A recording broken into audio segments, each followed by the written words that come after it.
hanya begini. Mungkin kalau dulu pernah lihat film G30S itu, saya langsung hanya pukul dada.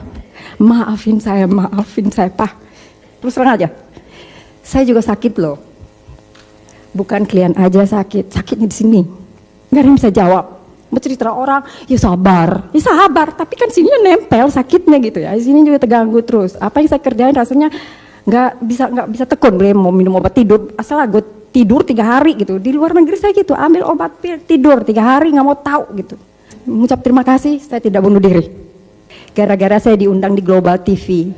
Waktu di Global TV itu, seizin Tuhan, anak-anak PKI bersaksi terus, kalian berdua bersaksikan sama Ilham. Terus saya lihat, aduh kasihan banget hidup mereka. Saya memang ayah saya dibunuh, tapi saya nggak sampai kayak mereka ngumpet-ngumpet. Aduh sampai begitu giliran kita anak pahlawan Revolusi maju, gabung sama anak-anak Svetlana yang lain-lain, saya peluk mereka, saya bilang maafin, saya juga gak tahu kamu orang lebih sakit dari saya. Kita coba berdamai gandengan tangan. Sebenarnya saya hanya mau bersaksi, tidak mau lagi sebenarnya bersaksi mengenai apa yang pernah terjadi 1 Oktober 65, karena buat saya itu sudah selesai. Saya sudah berdamai. Siapapun yang bunuh,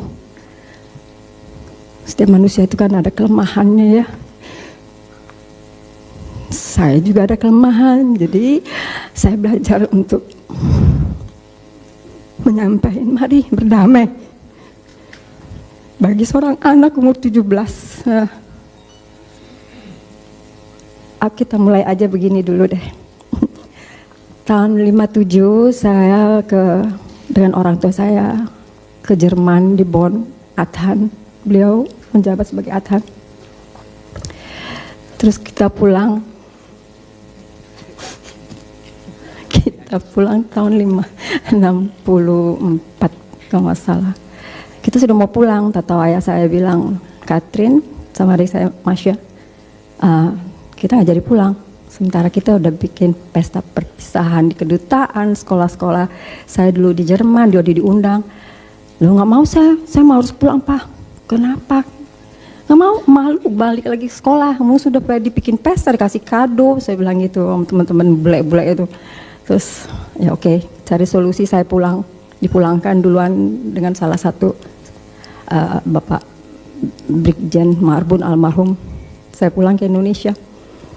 Di Indonesia saya masuk sekolah SMP kelas 3 dan bahasa Indonesia saya belepetan, saya les bahasa Indonesia karena bego. Terus ya saya masuk asrama, dipingit lah begitu, jadi kurang bergaul. Nah saya masuk Tarakanita, SMA. Papa saya nabung lah, beli tanah di Blok M, dulu tuh masih hutan kali. Baru pindah, hanya 1-2 bulan, kejadianlah G30S. Saya belum setahun lebih saya belum beradaptasi dengan Indonesia. Bukannya mau sombong, sorry maaf ya. Tapi ini saya cerita dari hati saya sejujurnya. Saya lihat pada ayah saya itu Asloh di Angkatan Darat ST4. Saya hanya tahu ayah saya itu sedih sekali sebelum kejadian ini. Ayah saya cerita sama ibu saya bahasa Batak. Supaya jangan ada yang mengerti, tapi saya bisa bahasa Batak. Saya ngerti bahasa Batak. Dia nggak dinaikin pangkat. Kenapa nggak dinaikin pangkat? Brigjen jadi Maijen, kalau salah itu Legend ya, lupa. Terus, iya, karena saya Asloh, saya diperintahkan untuk angkatan kelima mengizinkan ya bapak saya kan harus tanda tangan biar bisa untuk mengeluarkan senjata untuk angkatan 45, yaitu di mana apa namanya ya, angkatan kelima, sorry. Maaf salah, soalnya gugup nih, udah gemeter.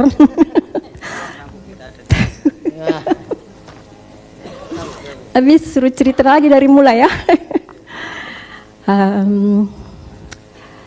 Para petani harus dipersenjatai.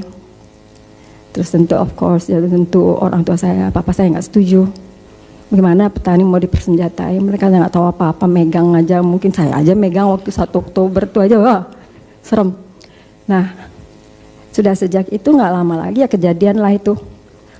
Tapi 1 malam sebelumnya, 30 September, saya kan sekolah di Tarakanita Katolik.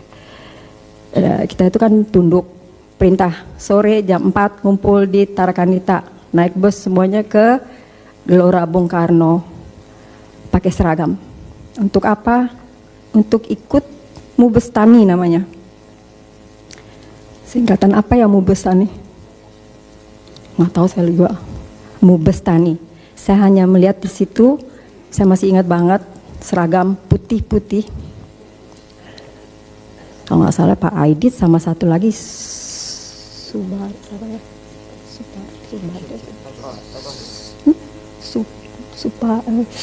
Subandrio. Tapi ayah saya bilang, no, kamu tidak pergi.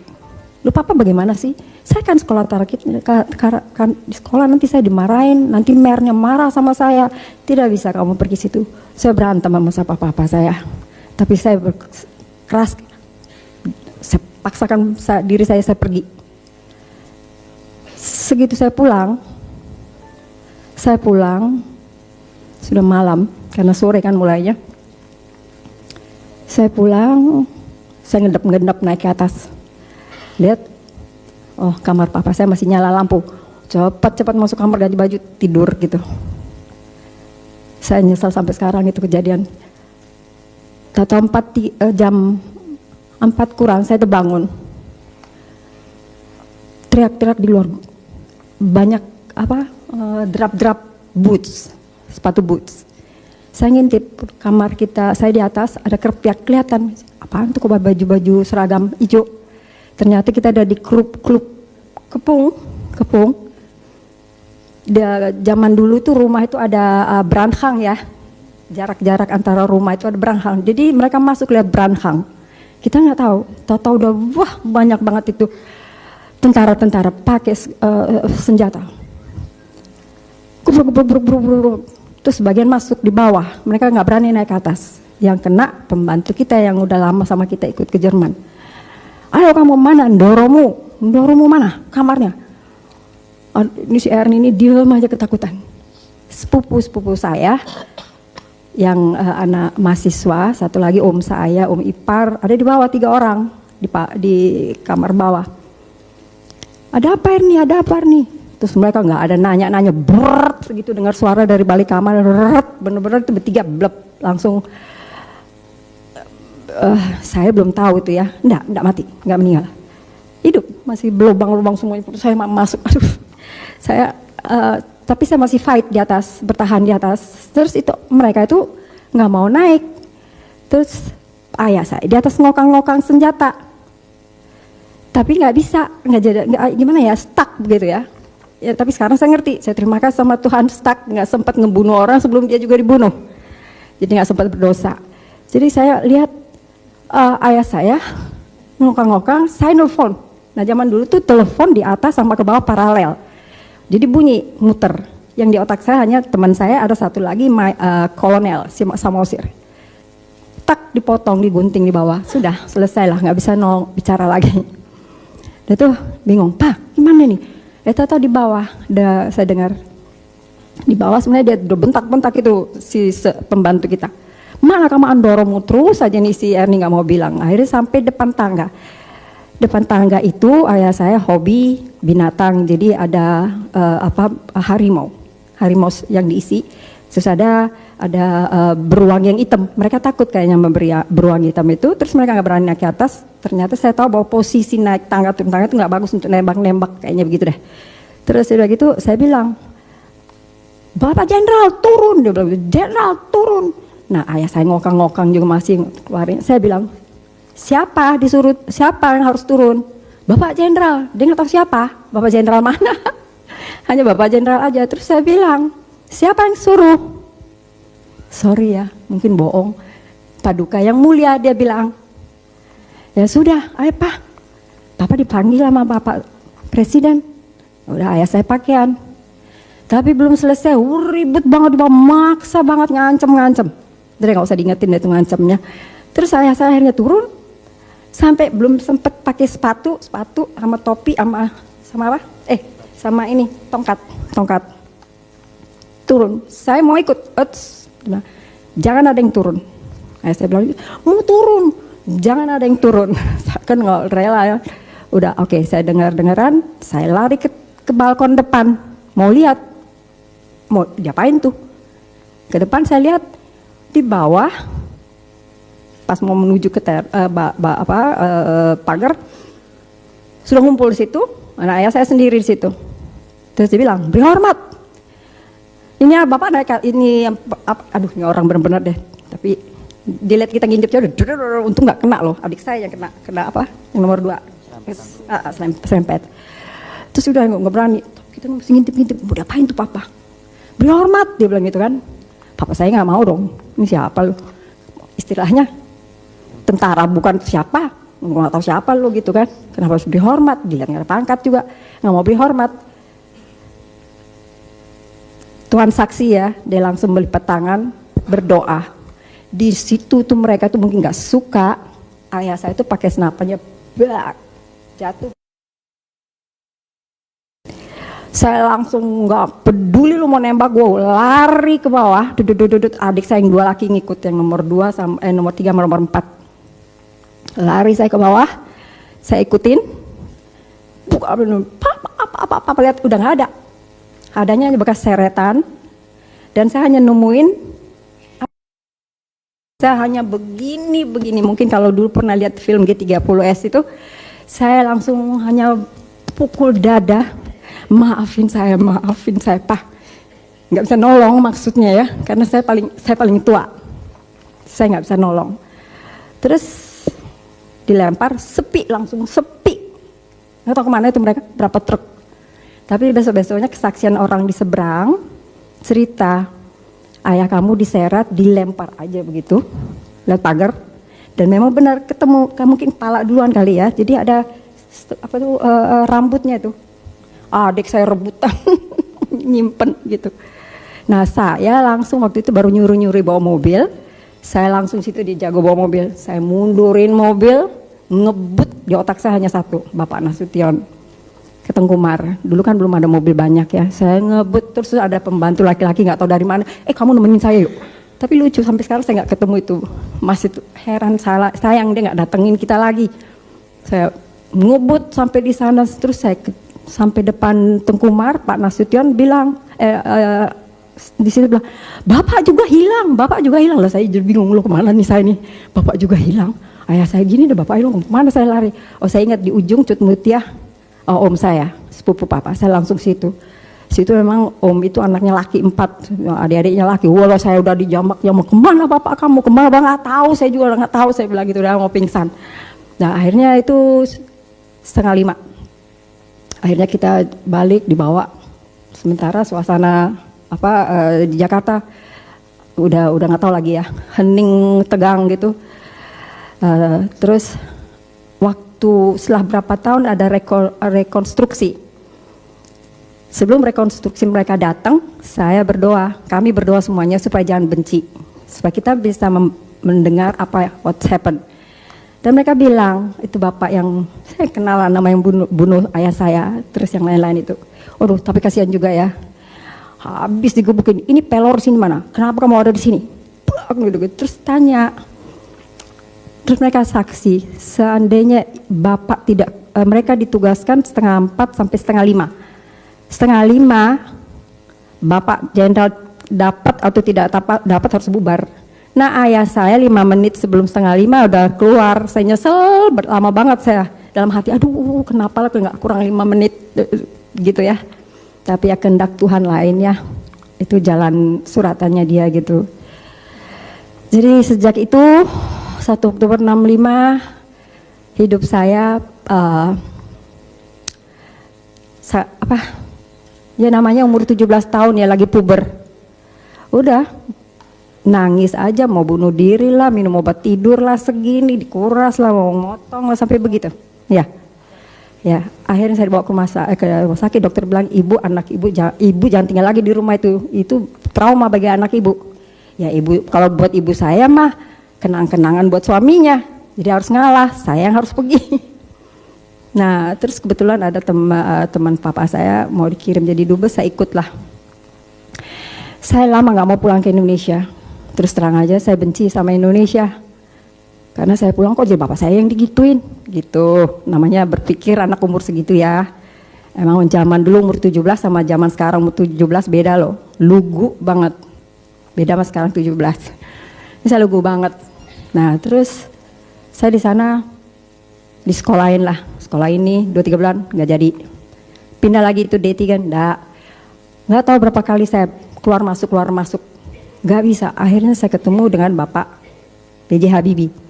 Kebetulan dia, ayah saya pernah nolong dia harus pulang, tidak bisa disekolahin karena dia ada penyakit kronis, tidak bisa kerja di Jerman, sekolah di Jerman. Tapi ayah saya memang senang kalau ada orang Indonesia mau sekolah, dia bantu. Nah, ayah saya bantu, saya yang jamin, makanya beliau jadi sampai sekarang begitu. Nah, saya datengin dia.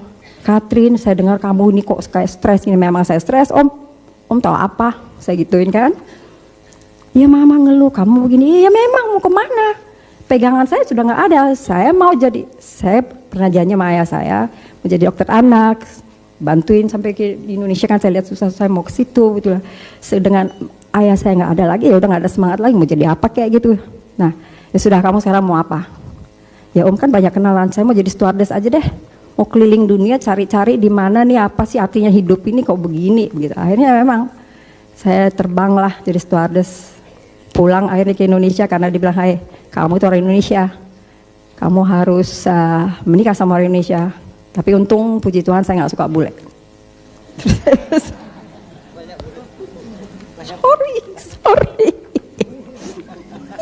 sorry I mean dari sudut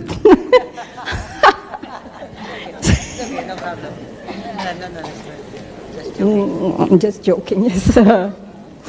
Nah itulah, jadi saya pulang, saya disuruh menikah karena saya paling tua, jadi saya menikah. Tapi ini masih nangis lah, lihat Bapak Jenderal itu hidupnya enak, lihat kolonel itu hidupnya enak, terus terang aja. Saya juga sakit loh, bukan klien aja sakitnya di sini, nggak ada yang bisa jawab. Mau cerita orang, ya sabar, tapi kan sininya nempel sakitnya gitu ya, di sini juga terganggu terus. Apa yang saya kerjain rasanya nggak bisa tekun gitu kayaknya. Iya emang sini. Ya gitu. Nah saya terus terang aja memang Kristen. Asal saya problem mau minum obat tidur, asal gue tidur 3 hari gitu. Di luar negeri saya gitu, ambil obat tidur 3 hari nggak mau tahu gitu. Nah akhirnya saya pulang ke Indonesia, suami saya bingung, kasihan lihat saya. Terus bilang, sorry Pak, sabar ya. Saya bilang, tolong saya juga nggak tahu, nggak ada yang bisa nolong saya, mama juga nggak bisa tolong saya. Satu waktu saya ketemu ada gereja, saya masuk ke situ. Saya waktu di Eropa, saya juga pergi psikiater, bolak-balik psikiater. Waktu di Belanda saya kuliah, sekolah juga psikiater. Nggak ada yang bisa kasih jawaban sama saya. Saya bilang, saya emosinya aduh mak deh. Kalau udah ngamuknya nih nggak kayak Katrin begini nih, udah kayak apa? Malu sebenarnya. Tapi sekarang saya terima kasih sama Tuhan, dia kasihan sama saya. Daripada saya mati bunuh diri, dia ulurkan tangan saya. Saya ketemu satu pendeta, dia nasihatin saya lihat firman. Dengan penuh kasih diperkenalkan saya pribadi Nabi Isa, buat kami Yesus. Mati buat saya. Sejak itu saya hanya nangis, sampai sekarang saya hanya nangis, mengucap terima kasih saya tidak bunuh diri. Kalau saya tidak, dan saya saksi bisa ke gereja, 30 tahun saya di gereja itu, 3 kali saya ibadah, memang ada 3 kali. Kalau tidak ibadah, saya nggak tahu Katrin apa, jahat saya benar. Saya jadi jahat, namanya emosi Pak. Sama dikit-dikit nggak dibela, loh, dikit-dikit gitu. Lihat ini kolonel ini, Bapak Jenderal ini, kalau Bapak saya hidup tuh nggak begini gue hidupnya, begitu, jahat deh. Tapi kembali lagi harus ke Tuhan ya Pak. Ya betul, sama.